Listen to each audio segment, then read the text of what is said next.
Okay, so now we have a better idea about what foods are best for us. But it's quite another thing to understand how our taste buds decide what we like and what we don't, and what, if anything, we can do about that. So we consulted one of our favorite nutritional experts, Dr. Alan Greene. And we discovered that some old ideas about food preferences have recently been updated.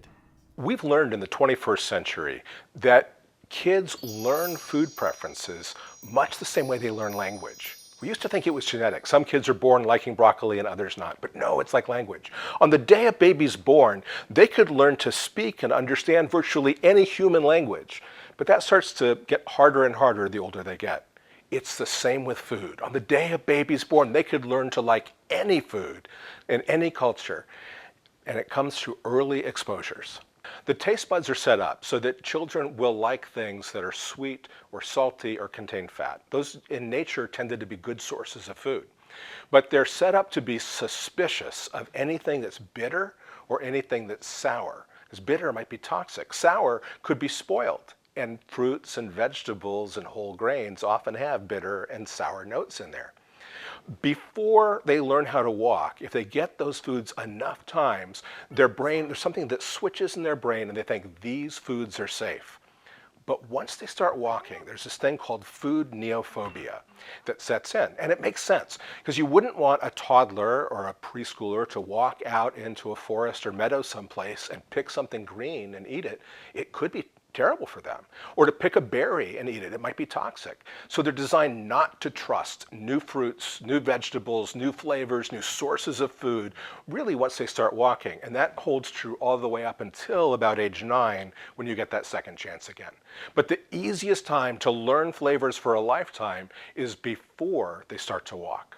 So kids can learn virtually any flavor. What you want to teach them is a variety of vegetables, fruits, and whole grains. Those are the things kids don't get enough of in their diet. Adults don't get enough of in their diet. And it turns out one of the interesting studies is they asked parents about baby's least favorite vegetable. Pick whichever was least favorite for that child. And peas was the #1 answer. And then they said to just give one bite of the peas every day for a week. You didn't have to push anything beyond that, just a little, one bite, you're done if the baby's done. And at the end of a week, 85% of those babies with just that simple maneuver loved peas. And for 70%, it was their favorite food in just 1 week. But here's the thing, most parents haven't heard that food is supposed to be learned. So they give up. They don't do it. It takes an average of 6 to 10 tries in that window. And 94% of parents will give up 5 times or less. This baby doesn't like peas. Dad doesn't like peas. It's genetic. Or they're too young for peas. And only 1 or 2 parents in 100 will try a flavor 10 times. But it's easy to do, and it's such a gift to kids. Past the baby years, Dr. Greene says teaching kids to like new foods is still possible. It's just more difficult. Especially between about ages 3 and 9, it's particularly hard to do. But you can still do it. Repetition still works at that age, but instead of being a week, it's more like 3 months of trying something before they're likely to come to trust it just from repetition. One of the ways you can get kids to learn to like new foods between 3 and 9 is the more involved they are with food preparation, the more likely their brain is to signal that this is safe. So if they are involved particularly in planting and growing a food, they trust it. When they eat it, then they're likely to like it. With tomatoes, for instance, if you take a tomato, most kids don't like fresh tomatoes in the US. They never got exposed to that flavor or texture before food neophobia.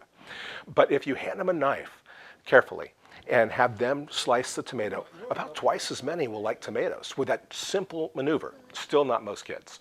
But if you have them pick a tomato and slice it, about twice as many, again, will like it. Still not most kids, but really easy to do. But if they plant a tomato and watch it grow and then pick it, most kids will like tomatoes with just that simple maneuver. Another great gift for kids is cooking classes. They're a lot of fun, they enjoy it, and they learn to like healthy flavors that way.